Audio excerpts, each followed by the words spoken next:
బతుకంటే బొమ్మల ఆట అని తెలుసు,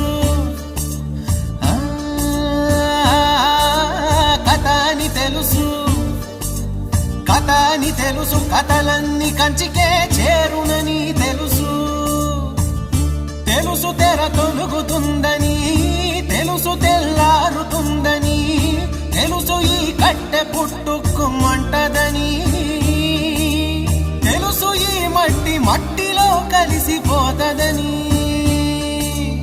ఎన్ని తెలిసి ఇరకాటంలో పడిపోతావు ఎందుకని? మాయా